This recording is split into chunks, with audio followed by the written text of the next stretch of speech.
فنکار کی بناتا ہے جو لائف میں دیا، فنکار کی بناتا ہے جو لائف میں دیا، فنکار کی بناتا ہے جو لائف میں دیا۔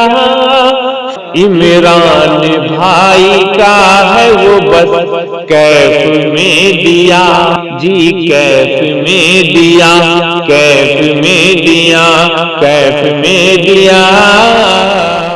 تو آئیے ہم بغیر کسی تاخیر اور تمہید کے جناب مولانا ممتاز عالم صاحب مدظل العالی جو ادارہ فیض القرآن محمود چوک ٹھکری باری کے ناظم اعلیٰ ہیں، ہم ان سے گزارش کرتے ہیں کہ آپ اپنے خطاب سے ہم سامعین کو محظوظ فرمائیں۔ السلام علیکم ورحمۃ اللہ وبرکاتہ۔ الحمد للہ رب العالمین، والصلاة والسلام على سيد الأنبياء والمرسلين وعلى آله وصحبه أجمعين ومن تبعهم بإحسان إلى يوم الدين، أما بعد، أعوذ بالله من الشيطان الرجيم، بسم الله الرحمن الرحيم، والله لا يحب الفساد، صدق الله العظيم وصدق رسوله النبي الكريم۔ حضرات علماء کرام،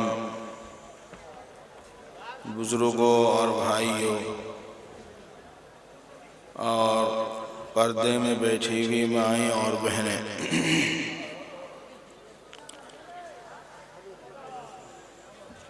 ہمارا اور آپ کا یہ وقت جو گزر رہا ہے، ہم اور آپ جس سن میں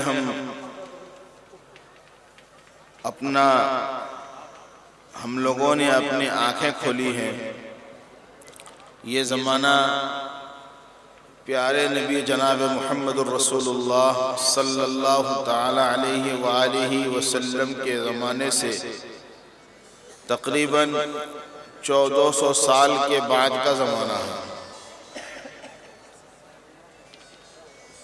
یعنی اتنا تو یہ زمانہ ہوا ہے جو گزر چکا، اور آگے ابھی کتنا وقت باقی ہے دنیا کے ختم ہونے کا، اس کا کسی کو علم نہیں ہے، لیکن جتنا وقت کم سے کم گزر گیا یہ تو سب کو پتا ہے۔ سن 1441 ہجری ہم ابھی لکھتے ہیں تاریخوں میں، تو اتنا زمانہ تو نبی کے دنیا سے گزر جانے کے بعد گزر چکا، اتنا تو طے ہے۔ اب آگے کتنا زمانہ باقی ہے جس کے بعد قیامت آ جائے گی، اس کا کسی کو علم نہیں ہے، لیکن دنیا کا ختم ہونا یہ یقینی ہے۔ آسمان اور زمین کا یہ نظام، کائنات کا یہ سارا نظام، یہ سب ختم ہو جائے گا، فنا ہونے والی چیزیں ہیں۔ قرآن کریم میں اللہ تعالیٰ ارشاد فرماتے ہیں کل شیء ہالک الا وجہہ، ہر چیز ہلاک ہونے والی ہے سوائے اللہ کے ذات کے۔ ایک جگہ اللہ تعالیٰ ارشاد فرماتے ہیں کل من علیہا فان، روئے زمین پر جتنی بھی چیزیں ہیں سب ختم ہونے والی ہیں۔ وَيَبْقَى وَجْهُ رَبِّكَ ذُو الْجَلَالِ وَالْإِكْرَامِ، اللہ کی ذات باقی رہے گی۔ تو دنیا کا ختم ہونا تو یقینی ہے، لیکن اس ختم ہونے تک کا اب کتنا زمانہ باقی ہے اس کا کسی کو علم نہیں ہے۔ خود اللہ کے نبی جناب محمد رسول اللہ صلی اللہ تعالی علیہ وآلہ وسلم کو بھی اس کا علم نہیں تھا کہ دنیا ختم کب ہوگی، قیامت کب آئے گی۔ قرآن کریم میں جگہ جگہ ایسی آیتیں موجود ہیں جن آیات میں اللہ کے نبی کے زمانے میں مخالفین آپ سے سوال کرتے تھے کہ آپ جس قیامت کے بارے میں دعویٰ کرتے ہیں لوگ ختم ہو جائیں گے، لوگوں کو اٹھنا پڑے گا، حساب دینا پڑے گا، یہ کب ہوگا؟ سورہ ملک کے اندر ہے، اللہ کے نبی سے پوچھتے تھے وَيَقُولُونَ مَتَى هَذَا الْوَعْدُ إِن كُنتُمْ صَادِقِينَ، ذرا بتاؤ تو صحیح ہے قیامت کب ہوگی اگر تم سچے ہو؟ تو اللہ کے نبی نے جواب دیا، اللہ کی طرف سے وحی آئی، قُلْ إِنَّمَا الْعِلْمُ عِنْدَ اللَّهِ وَإِنَّمَا أَنَا نَذِيرٌ مُبِينٌ، آپ بتا دیجئے کہ اس کا علم تو اللہ کے پاس ہے، یعنی کب آئے گی مجھے نہیں معلوم۔ ایک جگہ اللہ فرماتے ہیں یسألونک عن الساعہ، لوگ آپ سے پوچھتے ہیں قیامت کب آئے گی، آپ فرما دیجئے قل انما علمها عند ربی لا یجلها لوقتها الا هو، اس کا علم تو اللہ کے پاس ہے، جب یہ آئے گی تو بہت بھاری پڑ جائے گی، ثقلت فی السماوات والارض، جب قیامت کا ظہور ہوگا تو آسمان اور زمین پر بھاری پڑ جائے گا، یعنی نظام سارا بگڑ جائے گا۔ تو قیامت کا آنا تو یقینی ہے، لیکن کب آئے گی اس کا کسی کو علم نہیں۔ ہاں اس کی علامات اللہ کے نبی نے قرآن کریم میں بھی بہت جگہ اس کی علامات کا بیان ہے، اسی طریقے سے احادیث نبویہ کے اندر بھی قیامت کے حالات اور اس کی علامات کا تفصیلی بیان ہے۔ تو یہ جو ایک لمبا زمانہ اللہ کے نبی سے لے کر آج تک گزر چکا اور اب سے لے کر دنیا کے ختم ہونے تک کا جو زمانہ ہے، ایک لمبا زمانہ باقی ہے، اس کا بھی کسی کو علم نہیں ہے۔ تو حضور کے زمانے سے لے کر دنیا کے ختم ہونے تک ایک لمبا زمانہ ہوگا، یہ پورا جو گیپس ہے اور پورا جو وقت گزر رہا ہے یا گزرے گا، اس پورے وقت میں اللہ رب العزت کی طرف سے اب اور کوئی نبی تو آئیں گے نہیں، کوئی نبی نہیں آئیں گے، اس لیے کہ نبوت کا سلسلہ اللہ کے نبی علیہ السلام تک آ کر پورا ہو گیا۔ خود اللہ کے نبی نے فرمایا انا خاتم النبیین ولا نبی بعدی، میں آخری نبی ہوں اور میرے بعد اور کوئی نبی نہیں آئیں گے۔ ایک جگہ قرآن کریم میں اللہ تعالیٰ ارشاد فرماتے ہیں ما کان محمد ابا احد من رجالکم ولکن رسول اللہ وخاتم النبیین، کہ محمد صلی اللہ علیہ وسلم کسی مرد کے باپ نہیں ہیں، ولیکن رسول اللہ وخاتم النبیین، وہ اللہ کے رسول ہیں اور آخری نبی ہیں۔ تو ان تمام آیات قرآنیہ سے اور احادیث نبویہ سے یہ بات ثابت ہوتی ہے کہ اب اللہ کے نبی کے بعد اور کوئی نبی نہیں آئیں گے۔ تو اب ایک سوال ذہن میں پیدا ہوتا ہے کہ دنیا میں نبی کیوں آتے تھے، اللہ تعالیٰ نبی کیوں بھیجتے تھے؟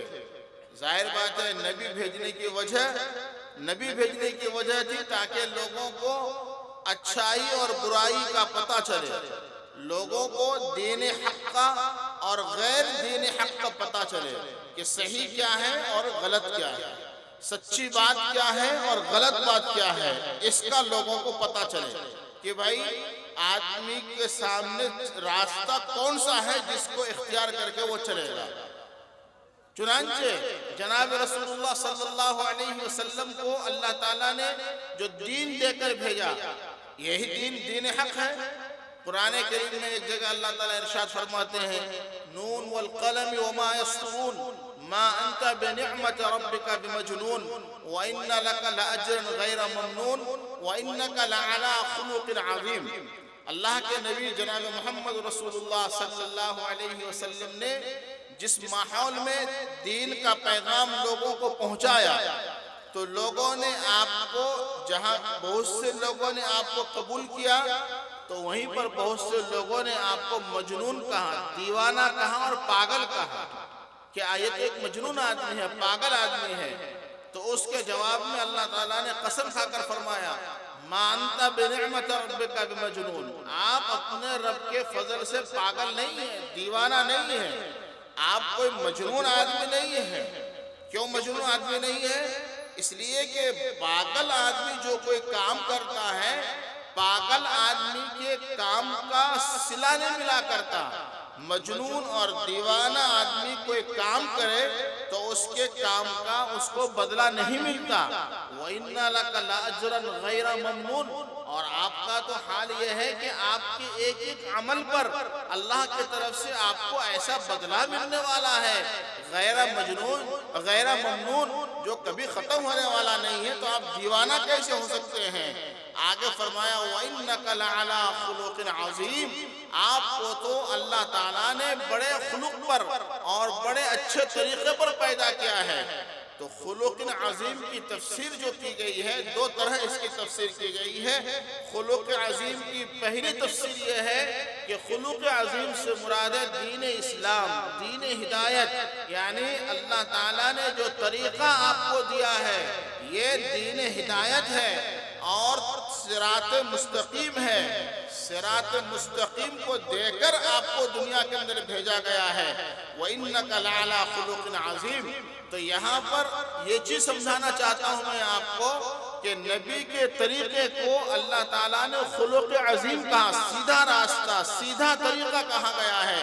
اور ایک جگہ اللہ کے نبی قرآن کریم میں ارشاد فرماتے ہیں اللہ کی طرف سے وَأَنَّ هَذَا صِرَاطِي مُسْتَقِيمًا فَاتَّبِعُوهُ. اور یہ جو میرا راستہ ہے، جس راستے پر مجھے بھیجا گیا ہے، فَاتَّبِعُوهُ، یہی سیدھا راستہ ہے، اسی کی تم اتباع کرو، اسی کی طرف چلو. وَلَا تَتَّبِعُوا السُّبُلَ، الگ الگ طریقوں پر مت چلنا. فَتَفَرَّقَ بِكُمْ عَنْ سَبِيلِهِ، ورنہ تم سیدھے راستے سے ہٹ جاؤ گے. تو اب عرض کرنے کا مطلب یہ نکلا کہ رسول اللہ صلی اللہ علیہ وسلم جس دین ہدایت کو لے کر آئے، یہ کیوں آتے تھے نبی؟ تاکہ لوگوں کو دین ہدایت کا پتہ چلے اور گمراہی سے لوگ بچتے رہیں، گمراہی سے لوگ دور رہیں. تو اب ایک سوال انسان کے ذہن میں پیدا ہوتا ہے کہ نبی کا جب یہ کام ہے کہ نبی لوگوں کو ہدایت کا راستہ بتائیں، صحیح راستہ بتائیں، تو صحیح راستہ بتانے کی ضرورت تو قیامت تک کے لیے ہے. تو اللہ تعالیٰ نے قیامت تک کے لیے نبی کا سلسلہ کیوں نہیں جاری رکھا؟ نبی کا سلسلہ کیوں بند کر دیا؟ قیامت تک تو لوگ پیدا ہوں گے، لوگ دنیا میں آئیں گے، تو کیا ان لوگوں کو ہدایت کے راستے کی ضرورت نہیں ہے؟ کیا ان لوگوں کو صحیح راستہ بتانے کے لیے اس نظام کو باقی رکھنے کی ضرورت نہیں تھی؟ ظاہر بات ہے کہ شیطان کی لڑائی، کفر اور اسلام کی لڑائی، یہ حق اور ناحق کی لڑائی، یہ تو قیامت تک چلے گی.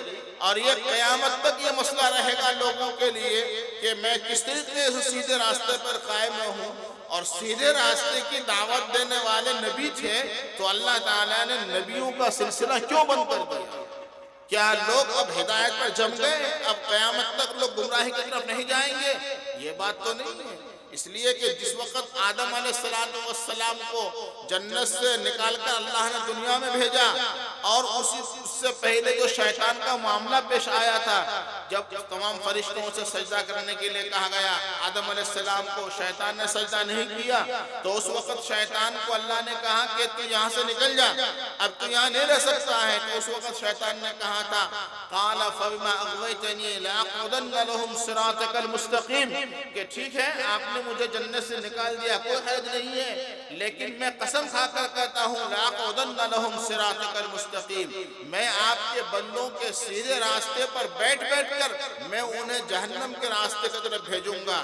لآتینہم من بین ایدیہم ومن خلفہم وعن ایمانہم وعن شمائلہم ولا تجد اکثرہم شاکرین.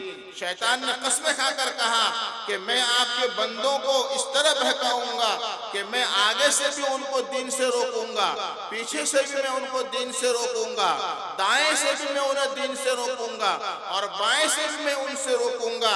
اور یہ مجھے آپ مہلت دیجئے الی یوم القیامہ، قیامت تک کے لیے آپ مجھے مہلت دیجئے. اللہ تعالیٰ نے فرمایا کہ چل تجھے اجازت ہے کہ تو قیامت تک میرے بندوں کو اس طریقے سے بہکاتا رہا، لیکن سنو ان عبادی لیس لک علیہم سلطان، میرے جو بندے ہیں، ان عبادی جو میرے بندے ہوں گے، میرے جو بندے ہوں گے، لیس لک علیہم سلطان، تیرا ان پر غلبہ نہیں چلے گا. الا من اتبعک من الغاوین، جو تیری بات کو مانے گا وہ گمراہوں میں سے ہوگا، اور یاد رکھو لَأَمْلَأَنَّ جَهَنَّمَ مِنْكُمْ وَمِمَّنْ تَبِعَكَ مِنْهُمْ أَجْمَعِينَ، میں اپنے جہنم کو تجھ سے اور جو تیری اطاعت کرے گا ایسے لوگوں سے اپنے جہنم کو بھروں گا۔ تو قیامت تک شیطان نے اللہ سے مہلت لی ہے لوگوں کو بہکانے کے لیے اور لوگوں کو گمراہ کرنے کے لیے، اور شیطان کو گمراہ کرنے کی طاقت بھی اتنی ملی ہے کہ حدیث شریف میں آتا ہے الشیطان یجری من الانسان مجرى الدم، شیطان انسان کے بدن میں اس طریقے سے دوڑتا ہے جیسے انسان کے بدن میں خون دوڑتا ہے۔ بدن میں خون جس طریقے سے دوڑتا ہے اسی طاقت کے ساتھ شیطان انسان کے ساتھ چلتا ہے، اس کے بدن کے اندر گھس جاتا ہے، یہاں تک کہ بدن میں گھس کر ہر طریقے سے کوشش کرتا ہے اس کو گناہوں میں مبتلا کرنے کا۔ اولاً تو آدمی کو ایمان لانے سے روکتا ہے، کوئی آدمی اگر ایمان لے آیا تو اس کو عمل سے روکتا ہے، کوئی آدمی اگر عمل کے اندر جم گیا تو پھر اس عمل کے اندر پریشان کرنا شروع کرتا ہے، یہاں تک کہ بعض شیطان تو اتنے خطرناک ہوتے ہیں کہ اگر آدمی محنت کر کے نماز میں کھڑا بھی ہو جاتا ہے تو آ کر نماز میں اس پر مسلط ہو جاتا ہے اور اس کے خیالات کو اس طریقے سے بھٹکاتا ہے لا یدری کم یصلی، کہ نماز پڑھنے والوں کو پتہ ہی نہیں چلتا کہ میں نے کتنے رکعت نماز پڑھی۔ اس قدر وہ پریشان کرتا ہے آدمی کو، بعض لوگوں کو پریشان کرتا ہے دماغی بیماریوں میں مبتلا کر کے، بعض کو پریشان کرتا ہے پیٹ کی بیماریوں میں مبتلا کر کے۔ ایک آدمی صحیح سالی میں وضو کے ساتھ نماز میں کھڑا ہوا لیکن نماز کے اندر دیکھیے کہ اب پیٹ میں گھرگھراہٹ شروع ہوئی اور اس کو ریحہ کا تقاضا پیدا ہوا۔ اس طریقے سے عمل سے آدمی کو شیطان روکتا ہے۔ اب ایک ذہن کے اندر یہ سب سوالات پیدا ہوتے ہیں کہ ایک طرف شیطان کو اللہ نے اتنی طاقت دے دی ہے کہ لوگوں کو قیامت تک گمراہی کی طرف لے جائے اور ہدایت سے روکے، اور ایک طرف اللہ تعالیٰ نے نبیوں کا سلسلہ بند کر دیا کہ اب نبی دنیا میں نہیں رہے۔ تو اب سوال یہ ہے کہ آخر لوگوں کو ہدایت کا راستہ بتائے گا کون؟ پریشانیوں میں لوگوں کو نجات کا راستہ بتائے گا کون؟ کفر کے راستے سے ایمان کی طرف لوگوں کو بلائے گا کون؟ گناہ کے راستے سے ثواب کے راستے کی طرف لوگوں کو بلائے گا کون؟ اچھائی کا راستہ برائی کا راستہ لوگوں کو بتائے گا کون؟ تو جناب رسول اللہ صلی اللہ علیہ وسلم پر قربان جائیے، انہوں نے اپنے زمانے میں فرما دیا العلماء فی الارض کالنجوم فی السماء، اللہ کے نبی نے فرمایا کہ اے لوگوں سنو، علماء جس کو دنیا میں اللہ تعالیٰ عالم بنائیں گے ان کی مثال زمین پر اس طرح ہوگی العلماء فی الارض کالنجوم فی السماء، علماء کی مثال دنیا میں اس طرح ہوگی جس طریقے سے آسمان میں ستاروں کی مثال ہوتی ہے۔ جیسے ستارے ہیں کہ ان ستاروں کے ذریعے سے آدمی کو راستے کا پتہ چلتا ہے، اسی طریقے سے علماء کے ذریعے سے لوگوں کو ہدایت کا پتہ چلے گا۔ چنانچہ اللہ تعالیٰ نے ستاروں کے فائدے بتاتے ہوئے قرآن کریم میں ایک جگہ ارشاد فرمایا وَعَلَامَاتٍ وَبِالنَّجْمِ هُمْ يَهْتَدُونَ، یہ جو ستارے ہیں ان ستاروں کے ذریعے سے آدمی کو راستے کا پتہ چلتا ہے۔ رات کو کوئی آدمی بھٹک جائے اور جنگل کا علاقہ ہو تو بہت سے ستارے ایسے ہیں کہ جن کی جگہ متعین ہے کہ یہ پورب کی طرف ہی طلوع ہوتا ہے، کوئی پچھم کی طرف ہی طلوع ہوتا ہے۔ آدمی اگر غور کر کے دیکھے تو ایک ستارہ ایسا ہے جو ہمیشہ چاند کے اوپر پچھم طرف نکلتا ہے، اگر چاند نظر نہ بھی آئے تو اس ستارے کو دیکھ کر آدمی کہہ سکتا ہے کہ پچھم ادھر ہے، یہ پتہ چل رہا ہے اس کو ستارے کے ذریعے سے۔ تو جس طریقے سے ستارے کے ذریعے سے انسان کو ہدایت کا پتہ چلتا ہے، ایسے ہی علماء کے ذریعے سے اللہ تعالیٰ کو ہدایت کا پتہ چلے گا۔ دوسری بات، قرآن کریم میں اللہ تعالیٰ نے ستاروں کا فائدہ بتاتے ہوئے ارشاد فرمایا وَلَقَدْ زَيَّنَّا السَّمَاءَ الدُّنْيَا بِمَصَابِيحَ وَجَعَلْنَاهَا رُجُومًا لِلشَّيَاطِينِ وَأَعْتَدْنَا لَهُمْ عَذَابَ السَّعِيرِ، جس کا مطلب یہ ہے کہ ان ستاروں کے ذریعے سے اللہ تعالیٰ نے دنیاوی آسمان کو بہت خوبصورت بنایا، بڑا اچھا بنایا، دیکھنے میں کتنا اچھا لگتا ہے یہ آسمان ستاروں کی خوبصورتی کی وجہ سے۔ تو جس طریقے سے ستاروں کے ذریعے سے آسمان بہت خوبصورت معلوم ہوتا ہے، ایسے ہی پورا سماج علماء کے ذریعے سے خوبصورت معلوم ہوتا ہے۔ تو دو فائدے جس طریقے سے ستارے کے ہوئے، یہی دو فائدے ستاروں کے ساتھ ساتھ علماء کے بھی ہوئے۔